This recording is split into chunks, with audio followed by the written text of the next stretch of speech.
If you are involved in buying, selling, or trading card games, this is the easiest market we have had forever.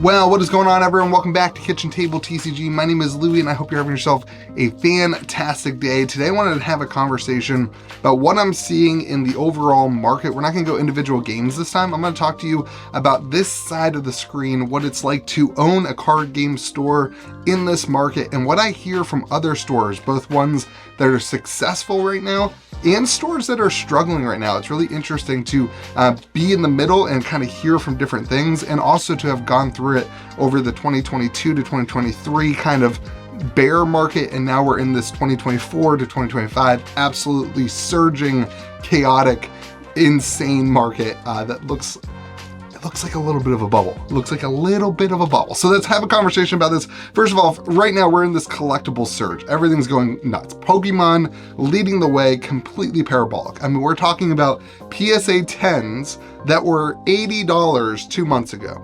Mewtwo, V-Star, the Altar, I'm thinking from Crown Zenith. It was like $80 2 months ago. It's like $300 now. The cards are going insane, and that is driving the price of tons of the booster boxes to just go nuts. I mean, Crown Zenith didn't have booster boxes, but you know what I'm saying. All the product, things that were unsellable 3 months ago, unsellable in 2023, complete crap just sitting on every store shelf, now going insane on TCG Player above MSRP, which is absolutely wild.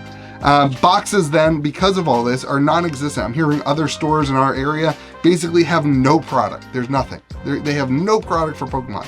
It's insane. And then singles on TCG Player, we can't keep anything in stock. Everything's flying, and if you look at like the market price, it's lower than the TCG low price right now because the market price tool in TCG Player can't keep up. Pokemon is going absolutely parabolic. Magic the Gathering just continues to pump out sets that are fun to play and that are generating excitement and interest in the products. And while they're doing that, they do continue to raise the prices, but they are lowering the supply to distribution. So there's no product kind of sitting back there, and it's causing the market again to accept those new prices up into the MSRP sector. And product is moving, interest is moving, player base is growing. It's a really, really good thing for Magic and Pokemon. And in the same vein, Magic is also upping the chase, upping the collectability. They have figured out a pretty good function of unique artwork cards with special treatment and that kind of thing. All this stuff driving the excitement, driving the sales, and really making this the easiest market in the world to sell cards. It's like, I've been doing this now for 4 years. I've been selling on TCG Player for probably 8 years now. This is the easiest money that has ever been made in card business. I mean, it is like, it's boring. I was talking to a friend. I was like, I don't like this. I like grinding. I like struggling. I don't like it when it's easy. It's like not rewarding to me. It's crazy. The other TCGs, well, I'm going to briefly mention this because we're going to piggyback out at the end of the video on indie TCGs. You guys know I love Sorcery Contested Realm. There's a bunch of other indie TCGs. Lorcana, I'm going to throw in the same vein. It's not an indie TCG, but like the new up-and-coming card games. One Piece is kind of not in this conversation. They're doing really well too. But a lot of these other games are not struggling, but they're not like doing anything. They're kind of like, you want to poke it with a stick, like do something. Like they're just kind of sitting there stagnant because the attention is elsewhere. These games, those auxiliary TCGs, I always call Sorcery like a great second card game for people. It's like an amazing game for your second card game with the one set a year and that kind of thing. Those games don't have attention on them right now because Magic and Pokemon are sucking all the energy out of the room. Stores don't need to worry about those games right now because everybody's walking in the door. You can't even keep up with the Pokemon and with the Magic the Gathering stuff that's walking in the door. So a lot of those auxiliary TCGs, you'll start seeing those move when Magic and Pokemon cool off. When the attention goes away from Magic and Pokemon, that's when you start seeing the attention, the people who are interested, you know, the Magic fans who end up interested in something like Sorcery, or the Pokemon collectors who end up interested in something like One Piece. That's when you start, or Lorcana, that's when you start seeing that kind of gravitation. So we're in this collectible surge. The second thing I want to talk about is that I hear a lot of smaller stores complaining. And I don't hear like the big stores complaining, but I hear a lot of smaller stores just really complaining right now about product, about sourcing product. I talked to one store the other day who said they haven't gotten any Pokemon since Twilight Masquerade. I'm hearing a lot of smaller stores really struggling to get supply. And in my opinion, these are stores who weren't buying in 2022 and 2023. They, like the rest of the market, kind of cooled off. This is also individuals who are complaining about the price of Obsidian Flames booster boxes, who 6 months ago weren't buying those same booster boxes at $100 a box on TCG Player. Who are now complaining Obsidian Flames booster boxes are $190, whatever they are. Like, they're now complaining about being able to get product, but they weren't buying when things weren't hot.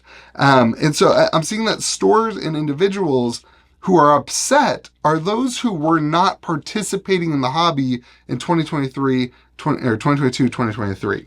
And like, my response to that is, if you want cheap boxes and if you want supply, you had to be playing the game. Dude, 2023 sucked.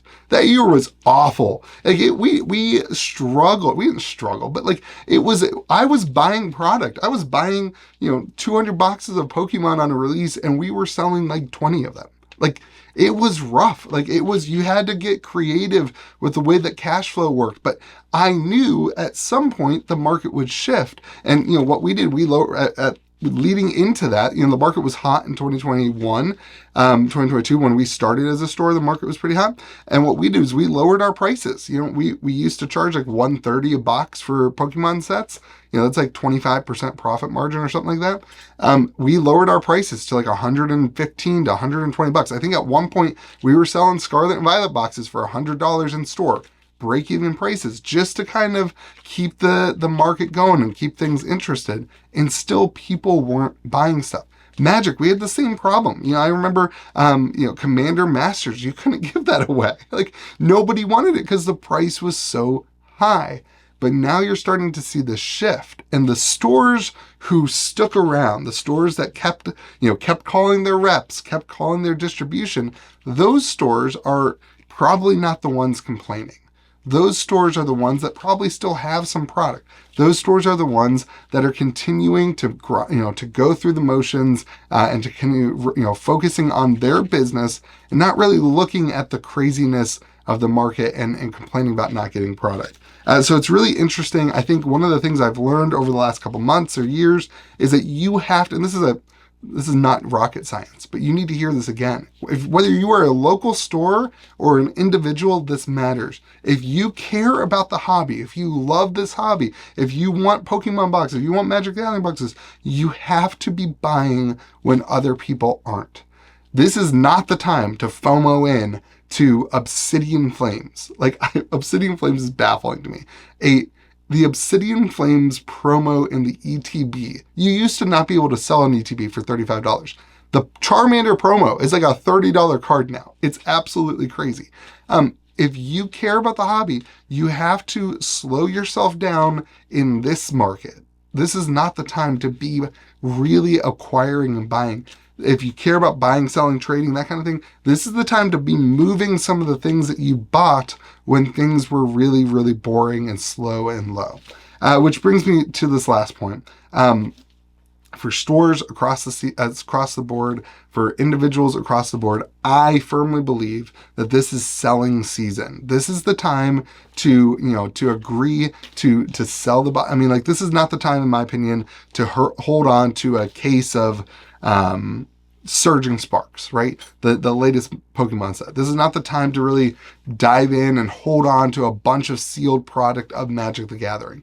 This is the time to be selling things, to kind of work on growing your business and taking advantage of the hype. If you have a business, whether that be TCGs or grading Pokemon cards or selling like a local store, this is the time to be investing in your business by selling things, not investing in your business by buying things. You have to kind of shift a little bit. If you don't have supply and that's your complaint, listen, you have to admit that you missed out. Like, it's not like this industry, there's so much complaining and so little self-reflection. Like you have to, like I'm mad at some of the things I missed out on. I remember some of the Pokemon bundles that distro offered me being like, no, that's stupid. I'm not paying above MSRP for 151. And now I'm like, I should have. That was stupid. I need to go back and reconsider and reevaluate the decisions I made rather than complaining about what's currently in front of me, being able to adapt and be creative about how to get things. One of the things I'm doing, even though I still have some supply from the previous years and that kind of stuff, I'm starting to think, oh man, I'm running out of supply. So I've started getting into Japanese Pokemon. I just ordered a bunch of Japanese Pokemon boxes. So that if we do run out of this set or that set, or if we do get hammered on the next Pokemon set and we don't get as much as we usually do, I have some of the Japanese Pokemon set just to kind of offset to make sure our customers are still getting the product they want and still coming back in the store. Our goal as a business is that when you walk into our store, we have what you're looking for. Might not be the prices that you want. You might want the prices from 2022, but we still at least have what you're looking for. Because what I've learned is that individuals who come in, if we don't have it, they'll just go buy it for the whatever the market price is off of TCG Player or off of eBay or whatever. So even if we have to buy it, like I bought some Prismatic Evolutions packs. I bought some, like a tech sticker box, and we cracked that open for packs. I'm breaking even. It cost me $11 a pack, I think. I'm charging $12 a pack. It breaks even after fees and employees and all that stuff. But just because when people come in, then we have Prismatic Evolutions packs for them. You're building relationships. It's not always about maximizing the profit percentage and that kind of stuff. Sometimes it's just about having what the customer wants when they walk in the door. Online, similar things exist. You can now be kind of growing your TCG Player inventory. A lot of the things that the Gold Wizards in my distribution program in the Discord server, you can join that by going to KitchenTableTCG.com, hopping in the Discord server, take a look at the Gold Wizard stuff. A lot of what they're talking about is asking me to buy product at current market prices just so that they can open up product and have listed singles from multiple different sets, because they're starting to see when you have a wide breadth of inventory, you get different orders and people buy things. You might be able to charge a little bit more per card or a little bit higher compared to market price if you have a wider inventory. So those are ways that you can be growing in this current market that you can't do that. You can't really grow in that way when product's really easy to get a hold of. But I think the first step to growing in this kind of booming economy, this kind of booming market, is identifying that maybe you missed the mark in the previous market. When things were down, maybe you missed the mark. Rather than complaining, identifying that you made a mistake. Indie TCGs. This is the perfect entry point for those games that maybe you missed when the market was super hot on, One Piece and everything was going crazy for One Piece or for Lorcana or for Sorcery. You missed the mark and you missed that when everything was going crazy. Well, now everything's down and the attention is elsewhere. This is where you start saying, how do I add a game to my repertoire? If you're a local game store, even if you just sell singles on TCG Player, how do I start adding Lorcana? How do I start adding Sorcery? How do I start adding One Piece? Because the attention is elsewhere, this is a good entry point into those things. For Magic the Gathering, this is the time. If you can't get more product, you're complaining about, for me, I got hammered like crazy on Aether Drift collector boxes. Even though I've been ordering, I still got hammered like crazy. This is the time to start building a community. Maybe you don't have the product, but you can start building your organized play scene, and the interest is there. You just have to figure out how to take advantage of that interest. Anyway, there's so much complaining going on in this bull market. It's astonishing.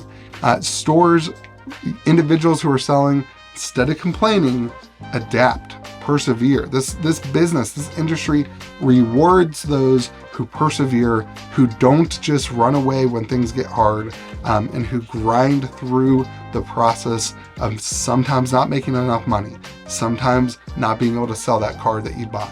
And it rewards perseverance. It rewards just grinding through. And this is the season for that. So let me know what you guys think about that. Let me know what you're excited about in this, bull market. I've been hearing really cool stories of people finishing collections and, making sure they got that last alt art now and being okay with paying a little bit more and being like, at least I'm done. At least I got that card. Magic again, people really excited for draft. Aether Drift looks like it's going to be really, really good and exciting. So let me know what you're excited about. Join the Discord server, whether or not you're a gold wizard or not, just hop in, enjoy the community, enjoy talking to people. You can go to KitchenTableTCG.com for that. You can also order product there. Have yourselves a great day. Be kind to the people around you. We'll see you again next video.